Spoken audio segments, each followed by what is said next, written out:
कायदी Sameer Sadiq baker साहब, इस इलाके के हमारे नौजवान साथी खतीब पटेल साहब यहाँ पर मौजूद,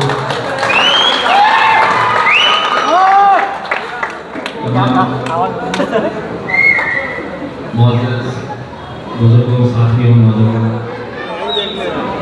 मैंने अपने इस इलेक्शन की सबसे पहले रैली जो है वो आपके इलाके नारेगांव से शुरू किया। आप इस बात से अंदाजा लगा सकते हैं कि मेरे दिल में नारेगांव क्या मुकाम रखता है। 2014, 2019 आप लोगों ने जो भरपूर साथ दिया, अपनी दुआओं से नवाजा, दिन रात आप लोगों ने शिद्दत के साथ मेहनत की। कुछ महीने पहले जब लोकसभा का इलेक्शन आया, उस लोकसभा इलेक्शन में आप लोगों ने जिस कदर मेरे लिए काम किया, दो अलग अलग ताकतवर पार्टियों का एक झुंड, एक तरफ 3 पार्टी महायुति की, दूसरी तरफ महाविकास आघाड़ी की 3 पार्टी, और हम अकेले लड़ रहे थे। अकेले लड़ने के बावजूद भी अल्हम्दुलिल्लाह ये आप लोगों की बदौलत 3.5 लाख वोट हमने हासिल किए। यकीनन हम सब की उम्मीद थी, हम सब की ख्वाहिश थी, हमारी दुआएं थी कि हमने ये सीट जीतना चाहिए, क्योंकि पूरे महाराष्ट्र के अंदर इकलौती एक मुसलमान सीट थी। लेकिन जो भी नतीजा आया, कहते हैं कि अल्लाह जो भी करता है कहीं ना कहीं कुछ ना कुछ उसमें खैर होता है। हम उस फैसले को अल्लाह की रजामंदी समझकर हम आगे बढ़े, और आज मैं मेरे खायद बैरिस्टर असदुद्दीन अवैसी साहब का तहे दिल से शुक्रिया अदा करता हूँ कि उन्होंने दोबारा मुझे ये मौका दिया कि आपकी आवाज़ बनकर महाराष्ट्र की विधानसभा के अंदर जा पहुँचूँ। आज मुल्क के और ख़ासतौर से महाराष्ट्र के जो हालात हैं आप बखूबी जानते हैं। इस इलेक्शन में क्या क्या खेल खेले जा रहे हैं या आप अच्छी तरह से समझ रहे होंगे।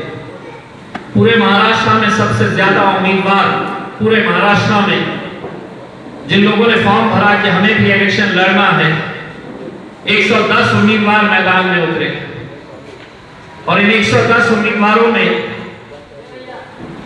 सबसे ज्यादा अगर किसी एक जमात के उम्मीदवार उतारे गए तो वो हमारे मुसलमान हैं। 28 उम्मीदवार मेरे खिलाफ खड़े किए गए हैं। मैं ये नहीं कह रहा हूं कि वो खड़े हुए हैं, उन्हें खड़ा किया गया है। और किसकी तरफ से खड़ा किया गया है? भारतीय जनता पार्टी के मिनिस्टर यहां से जो लगातार जीत कर आ रहे, वो साजिश हम अच्छी तरह से समझते हैं कि जब भी ऐसे इलेक्शन आते हैं, सड़क चलते किसी मुसलमान को पकड़ा जाता है, हाथ में कुछ पैसे थमाए जाते हैं ताकि वो 500, 200, 1000 वोट ले सके, और वो खड़ा हो जाता है चंद पैसों के लिए।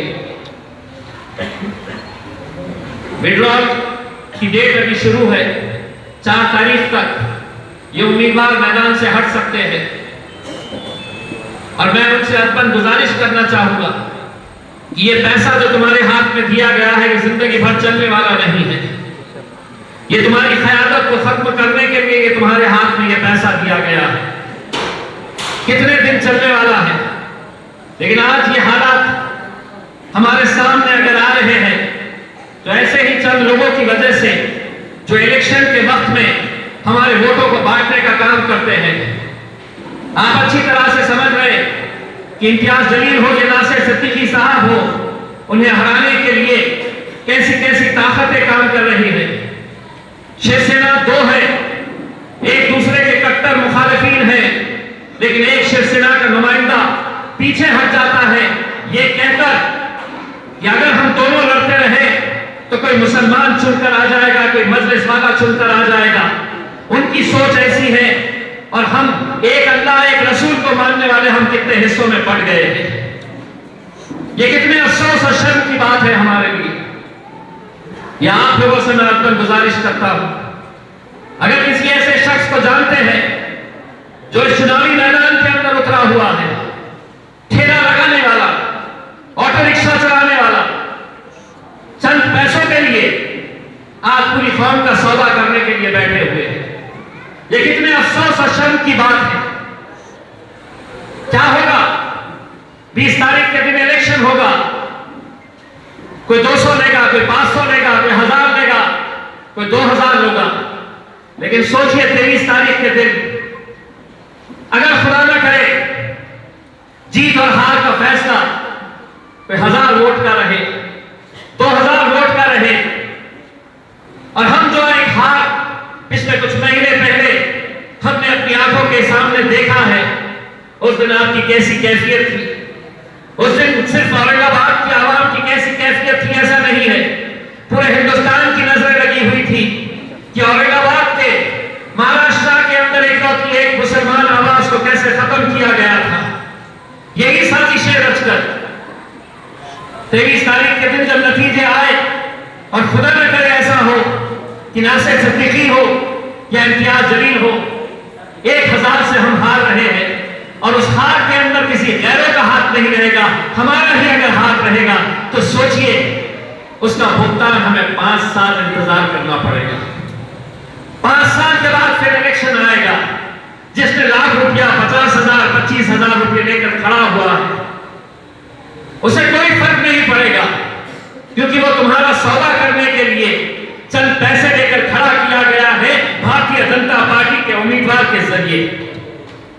कहीं ना कहीं अब वक्त आया है हम मुसलमानों को यह समझने का कि अगर हम ऐसे ही बढ़ते रहे, ऐसे ही साजिशों का शिकार होते रहे, तो आज महाराष्ट्र से एक मुसलमान आवाज जो असदुद्दीन अवैसी के साथ अल्हम्दुलिल्लाह आप लोगों की वजह से 2019 के अंदर मुझे मौका मिला था 5 साल वहां पर जाकर आपकी नुमाइंदगी करने का। हारने के बाद भी हम पीछे नहीं हटे, हारने के बाद भी हम कमजोर नहीं हुए। जब हमारे नबी करीम सल्लल्लाहु अलैहि वसल्लम के खिलाफ कोई गुस्ताखी करता है तो हम महज जाकर कोई आंदोलन नहीं किए, कोई मेमोरेंडम देकर हमने अपनी तस्वीरें नहीं खिंचाए। हमने उस वक्त ये ऐलान किया कि आए हुकूमत, तुझे जो भाषा समझ में आती है उस भाषा में जवाब देने की ताकत अल्हम्दुलिल्लाह हम सब के अंदर है।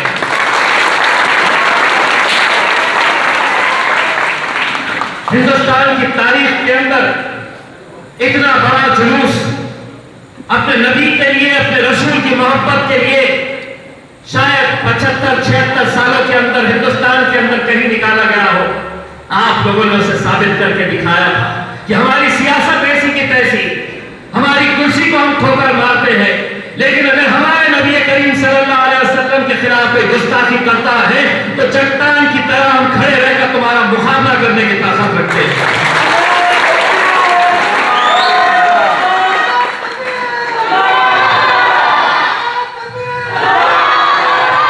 मेरे भाई, मैं आप लोगों से सिर्फ इतनी हद तक गुजारिश करता हूं, 20 तारीख के दिन इलेक्शन है।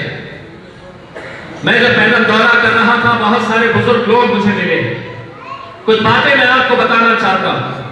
अगर किसी के घर में 85 साल 85 इयर्स 85 साल के कोई बुजुर्ग है, आपकी दादी, आपके नाना, आपके दादा अगर कोई है, तो मेहरबानी करके उनका वोटर कार्ड आप मतीन साहब और उनकी टीम को दीजिए।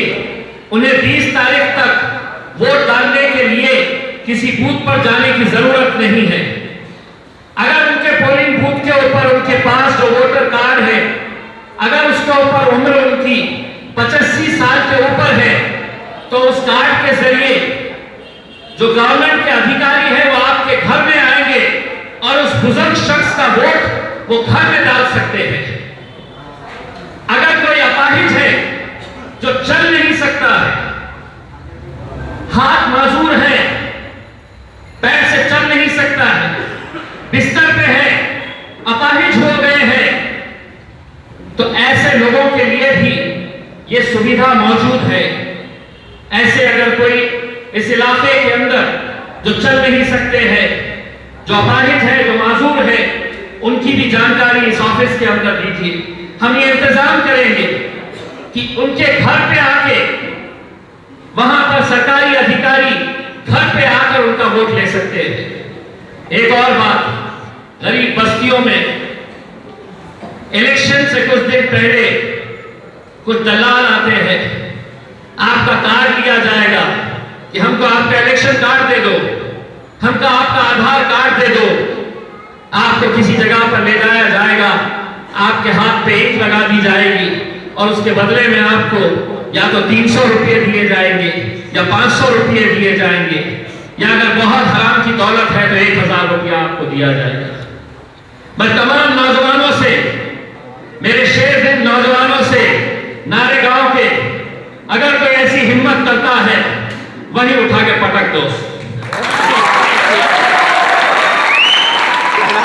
कोई अगर ऐसा खेल खेलने के लिए आ रहा है, आप लोग चौकीदार बन जाओ, जिम्मेदार बन जाओ कि कोई अगर ऐसा इस तरह का खेल खेलने के लिए आएगा, लोकसभा इलेक्शन के बाद गरीब बस्तियों में जाकर हजारों वोट शिवसेना भारतीय जनता पार्टी को इसी तरह से दिए गए। आपके इलाके में भी आ सकते हैं, आपके इलाके में भी ये साजिश की जा सकती है। तो तमाम बुजुर्गों से, नौजवानों से मैं आपको ये अपील करूंगा कि आप लोग चौकन्ने रहिए। और एक बात ये कहना चाहता हूं कि जब मेरी हार हुई थी, मुझे बहुत सारे नौजवान बच्चे मिलकर रोते थे और मुझसे ये कहते थे कि इम्तियाज भाई, हमने पटाखे लाकर रखे थे, बच्चे कहते थे कि हमने रंग लाकर रखे थे, हरा रंग खेलेंगे। मुझे आज भी याद है कि एक छोटा सा बच्चा हरसूल इलाके का, जब नतीजा आया तो बिलक बिलक कर रो रहा था। उसके बाप ने उस बच्चे को मेरे पास लेकर आया और उन्होंने मुझसे कहा कि मेरा बच्चा रात में जब सो गया था, सुबह नतीजे आने वाले थे, तो छोटी सी प्लास्टिक की थैली के अंदर हरा रंग तकिए के नीचे रखकर सोया था कि मुझे नींद में से उठकर ये हरे रंग के साथ मुझे खेलना है। एक बच्ची छोटी बिस्तर के ऊपर पतंग रखकर सोई थी कि कल हमें पतंग उड़ने का यहां पर खुशी मनानी है। हमने मेहनत की है मेरे भाई, लेकिन अल्लाह की मर्जी थी और अल्लाह की मर्जी के बगैर कोई चीज नहीं मुमकिन। अल्लाह ने यह फैसला लिया तो यकीनन हो सकता है कि आने वाले वक्त के लिए कुछ और उससे अच्छा होने वाला हो। और अच्छा क्या हो सकता है? पूरे महाराष्ट्र के अंदर मजलिस इत्तेहाद उल मुस्लिमीन में महज 15 सीटें, 88 सीटें हैं, लेकिन हमने चुन चुन कर 15 सीटें निकाले हैं और उसमें से अल्हम्दुलिल्लाह बहुत सारी सीटें ऐसी हैं जहां से हम जीत कर आ सकते हैं। मैं बार बार उन लोगों से कहता था कि हमें ले लो साथ में, हमें भारतीय जनता पार्टी को हराना है, हमें ले लो साथ में, लेकिन उन्होंने लिया नहीं हमें।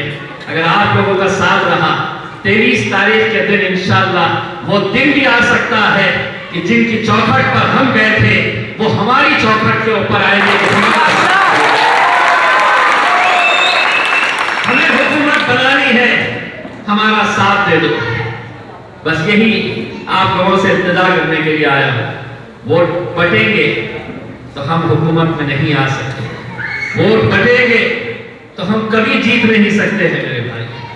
मुझे मालूम है कि यहाँ पर और भी कुछ लोग हैं, और भी कुछ उम्मीदवार हैं जो आपके इलाके के अंदर आएंगे। अगर कुछ वोट भी अगर इधर उधर हो जाते हैं तो आप समझ लीजिएगा ये वोट जो है ये सीधा भारतीय जनता पार्टी के उम्मीदवार को जिताने के अंदर मदद करने वाला है।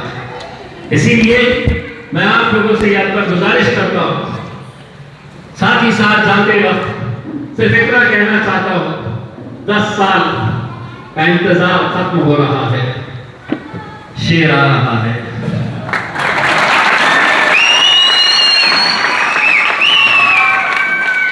5 तारीख के दिन मगरिब की नमाज के बाद इंशाअल्लाह अकबर बादशाह की आमद होने वाली है।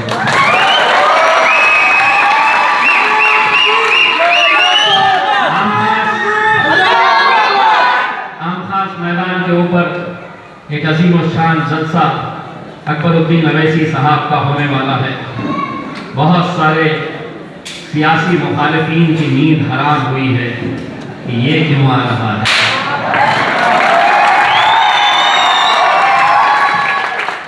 उनकी नींद और खराब कर देता हूँ। उसके 3 दिन के बाद बड़ा शेर भी आने वाला है। आप तमाम लोगों से मैं अपील करता हूँ कि आमखास मैदान में सिर्फ अकेले मत आइएगा। हमने खवातीन के लिए भी वहाँ पर इंतजाम करके रखे हैं। हमारी माओं को, हमारी बहनों को, अपने घर की मस्तूरात को ज़रूर वहाँ पर लेकर आए, क्योंकि हम समझते हैं कि आप तो रास्ते के ऊपर निकलकर लड़ते हैं, भिड़ते हैं, लेकिन हमारी कामयाबी उन हमारी माओं और बहनों की दुआओं के बगैर मुमकिन नहीं होती है। वो शिद्दत से हमारे लिए दुआएं करती है, रोजे रखती है, एहतिकाफ में कितने लोग बैठते हैं। इसीलिए 5 तारीख के दिन आप खुद भी आइए, अपने घर की हमारी माएँ और बहनों को भी साथ में लेकर आइए, और इंशाअल्लाह जिन जिन लोगों ने आज से कुछ महीने पहले रंग लाकर घर पे रखा था, 23 तारीख के दिन इंशाअल्लाह जश्न जरूर मनाएंगे।